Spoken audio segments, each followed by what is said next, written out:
Halo,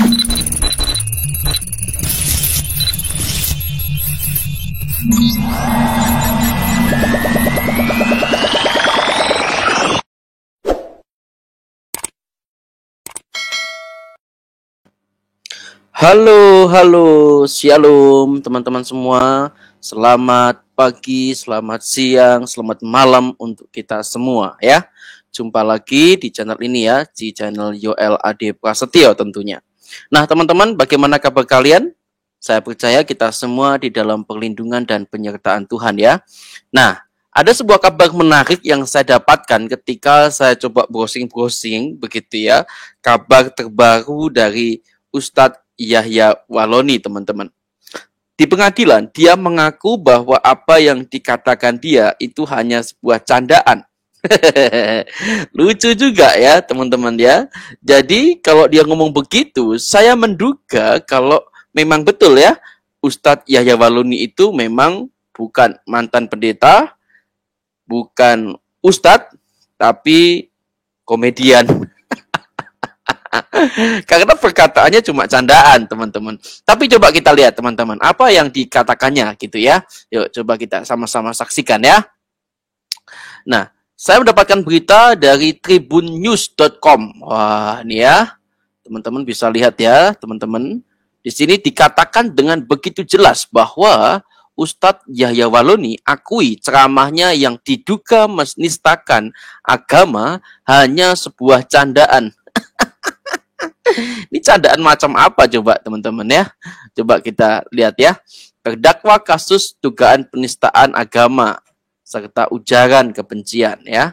Muhammad Yahya Walloni mengungkapkan jika isi ceramahnya yang telah menistakan suatu agama tertentu awalnya merupakan sebuah candaan semata. Tapi sebuah candaan yang berulang kali bahkan setiap kali ceramahnya. Apakah itu bisa dikatakan sebuah candaan? Ya, silakan teman-teman jawab ya. Nah, kemudian di sini dikatakan bahwa hal ini terungkap dalam sidang lanjutan perkara tersebut dengan agenda pemeriksaan terdakwa di Pengadilan PN Jakarta Selatan. Nah, ya, mulanya penuntut umum menanyakan terkait yang diungkapkan Yahya Walloni dalam ceramahnya di Masjid Jenderal Sudirman, WTC Jakarta pada Agustus 2019. Kata-kata negatif apa yang saudara katakan? Nah, tanya jaksa. Ya seperti itu, kata Roh Kudus dikatakan Roh Kudus.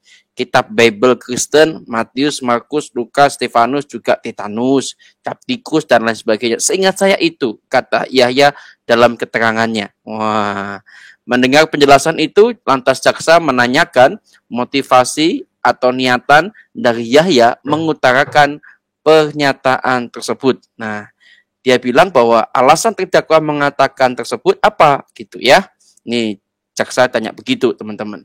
Nah, kemudian dia bilang gini, alasannya ya saya tidak mengikuti emosional saya katanya. Untuk situasi itu, saya pakai hanya sebagai candaan. Tapi ternyata saya terlampau kasar. Etikanya benar-benar enggak katanya. Ketika saya membaca berita ini, saya lantas teman-teman melihat kembali ya isi ceramah daripada Ustadz Yahya Walloni ya. Coba teman-teman nilai sendiri apa yang dikatakan di dalam video ini teman-teman ya. Coba ya, satu ya. Mana ya? Sorry. Saya ulangi dulu teman-teman. Rasanya ini belum masuk audionya ya. Tunggu sebentar ya. Oke ya, kita lihat dulu teman-teman ya. Nah, di dalam video ini dikatakan Ustadz Yahya Walloni ini apa ya? Ya, ini coba ya kita lihat dengar dulu ya. Coba ya teman-teman dengerin dulu. Ya, coba denger ya teman-teman ya. Injil adalah Al-Quran, Taurat adalah Al-Quran, semua kitab para nabi itulah namanya Al-Quran. Coba teman-teman nilai sendiri ya dari kalimat itu, apakah benar itu hanya sebuah candaan teman-teman ya?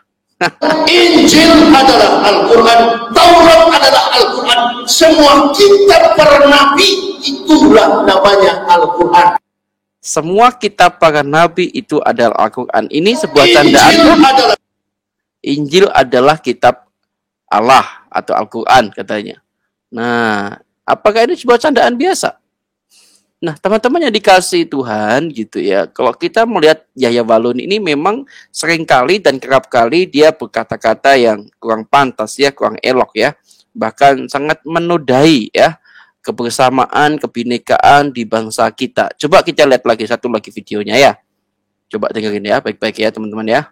Kitabmu sendiri palsu, bohong. Saya ini ahli kitab. Masuk Islam karena kebohongan kitabmu sendiri. Nah, tuh kan? Masuk Islam gara-gara kebohongan kitabmu sendiri. Itu candaan kah? Atau itu hanya tuduhan? Nah, jadi teman-teman, kalau dia ngomong semuanya itu isi ceramahnya yang menyinggung atau yang melukai agama tertentu, itu sebuah candaan. Terus bagaimana dengan kalimat-kalimat dia yang tadi? Sebuah candaan kah? Orang bercanda itu bisa kelihatan dari raut wajah, teman-teman ya. Orang bercanda itu kelihatan sekali dengan tutur katanya. Itu seperti apa? Kalau tutur katanya tegas semacam itu kemungkinan hanya dua. Dia emosi atau dia benci. Nah, itu kan. Cuma dua, teman-teman. Ya kan? Coba teman-teman nilai sendiri. Apakah perkataan-perkataan Ustadz Yahya Waloni itu sebuah candaan? Bagi saya kok tidak. Hanya dua. Antara dia emosi atau dia benci. Kalau candaan kan semuanya harus tertawa dong. Bagaimana dengan kata-kata semacam itu? Injil adalah Al-Quran. Ya kan? Itu kan menyinggung umat beragama ya. Ya kan?